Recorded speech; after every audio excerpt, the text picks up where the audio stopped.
Hello everyone, welcome to my YouTube channel. आज की class में हम करने वाले हैं दैनिक लेसन प्लान, दैनिक पाठ्य योजना डेली लेसन प्लान 38। यहाँ पर राइट साइड में आप देख रहे हैं, राइट साइड में दिनांक, कालांश और समयावधि है और लेफ्ट साइड में आपका कक्षा, विषय और प्रकरण। क्लास है हमारी 10th है, सब्जेक्ट है हमारा अर्थशास्त्र यानी कि इकोनॉमिक्स, प्रकरण है ऋण यानी कि साख। तो यहाँ पर फर्स्ट हमारा जो पॉइंट शुरू होता है वो सामान्य उद्देश्यों से इसकी शुरुआत होती है, जिसमें 5 पॉइंट्स को लिखा गया है, जो कि आपके फर्स्ट लेसन प्लान से लेकर के लास्ट लेसन प्लान तक आपके सेम रहते हैं।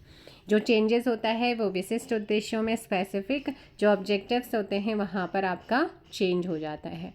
नेक्स्ट आती है विषय वस्तु विश्लेषण, यानी कि जो आप आगे आपकी जो प्रस्तुतिकरण है यानी कि आप जो प्रेजेंटेशन देने वाले हैं उसमें आपकी जो विषय वस्तु विश्लेषण है वो क्या रहेगी, जिसमें फर्स्ट है बैंकों की ऋण संबंधी गतिविधियाँ, सेकंड है ऋण की पूर्ति और थर्ड है भारत में औपचारिक क्षेत्र में साख से रिलेटेड। फिर आते हैं विशिष्ट उद्देश्य, जहाँ पर फर्स्ट हमारा पॉइंट है ज्ञानात्मक उद्देश्य, बोधात्मक उद्देश्य और प्रयोगात्मक उद्देश्य। ज्ञानात्मक में 1 पॉइंट लिखा है, बोधात्मक में भी 1 है और प्रयोगात्मक में भी 1 पॉइंट है। ये टॉपिक के अकॉर्डिंग चलते हैं, इसमें चेंजेस होता है हर एक लेसन प्लान में। जो आपका टॉपिक है उसी से रिगार्डिंग आपके उद्देश्य भी होते हैं। फिर आता है शिक्षण सामग्री या शिक्षण सहायक सामग्री, जिसमें सामान्य कक्षागत उपकरण यानी कि क्लास के अंदर जो टीचर है टीचिंग करने के लिए जिन भी TLMs का या भी जिन भी उन उपकरणों का यूज़ कर रहा है वो सभी चीज़ें आपकी टीचिंग एड्स कहलाती हैं, शिक्षण सहायक सामग्री के अंतर्गत आती हैं। चाहे बोर्ड हो, आपका चौक है, डस्टर है, लपेट शाम्प है, पॉइंटर है, जिस भी चीज़ का आप यूज़ कर रहे हैं। फिर आता है पूर्व ज्ञान, जिसमें 3 पॉइंट्स को यहाँ पर लिखा गया है। पूर्व ज्ञान के बाद आता है वातावरण निर्माण प्रश्न, यानी कि आपका जो है एक एनवायरनमेंट क्रिएट करना होता है, इंट्रोडक्टरी क्वेश्चन या फिर इसी को प्रस्तावना प्रश्न के नाम से भी जाना जाता है। फिर उसके बाद आता है फिर उसके बाद है उद्देश्य कथन, और उद्देश्य कथन में है बच्चों आज हम ऋण के विषय में विस्तार पूर्वक अध्ययन अध्यापन का कार्य करेंगे। देन उसके बाद आता है प्रस्तुतिकरण, जो हमने विषय वस्तु विश्लेषण पीछे बनाई है वो। यहाँ पर जो प्रस्तुतिकरण सीखने के अनुभव, छात्र अध्यापिका क्रियाएं अधिगम लर्निंग और छात्र क्रियाएं अनुभव लेंगे। पहला हमारा टीचिंग पॉइंट है बैंकों की ऋण संबंधी गतिविधियां, और जो अपेक्षित व्यवहार परिवर्तन होगा वो विद्यार्थियों को बैंकों को ऋण संबंधी गतिविधियां बताना है। विकासात्मक प्रश्न से ही शुरुआत होती है, डेवलपिंग प्रश्नों से, क्वेश्चन से शुरुआत होगी, और फिर एक ऐसा क्वेश्चन जहाँ पर जो कि संभावित उत्तर आता है, और जो आपकी टेक्निक है वो है प्रश्नोत्तर, और मिनिएचर्स आप यहाँ पे अब बैंक बना सकते हैं, है ना। कुछ भी अगर आपकी ड्राइंग अच्छी है तो आप बना सकते हैं, लेकिन इससे बाहर नहीं जाना चाहिए, यहाँ तक ठीक है। बाकी आप इसे फोल्ड कर दीजिए, आपके दिखाने के लिए यहाँ पर खोला गया था। जैसे ही आपका स्पष्टीकरण यहाँ पे कंप्लीट होता है, वैसे ही इस टीचिंग पॉइंट से रिगार्डिंग आपका 2 छोटे छोटे क्वेश्चन आप यहाँ से पुटअप करेंगे, जिसे बोला जाता है वास्तविक अधिगम उपलब्धि क्वेश्चन या फिर मूल्यांकन प्रश्न।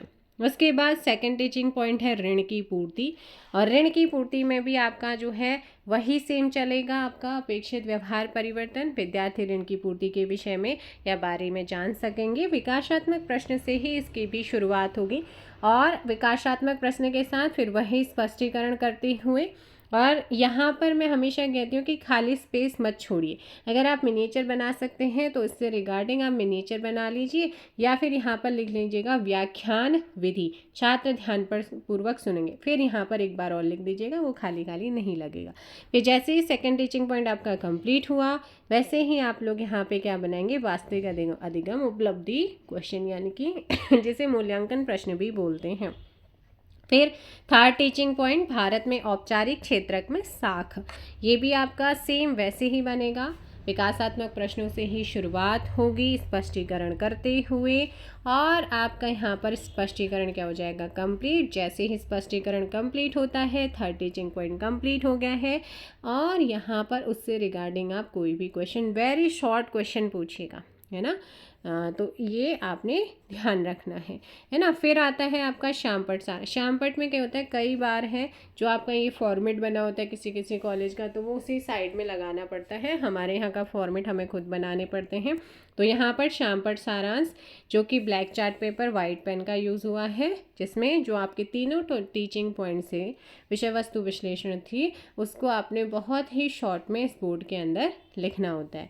और फिर आते हैं पुनरावृत्ति प्रश्न, जो कि इन्होंने वेरी शॉर्ट क्वेश्चन लिए हुए हैं। आप यहाँ पर इन में आप सत्यासत्य डाल सकते हैं, रिक्त स्थान डाल सकते हैं, सही मिलान वाले क्वेश्चन और वेरी शॉर्ट अति लघु वाले क्वेश्चनों को आप यहाँ पे उत्तर पूछ सकते हैं। फिर आता है गृह कार्य यानी कि होमवर्क।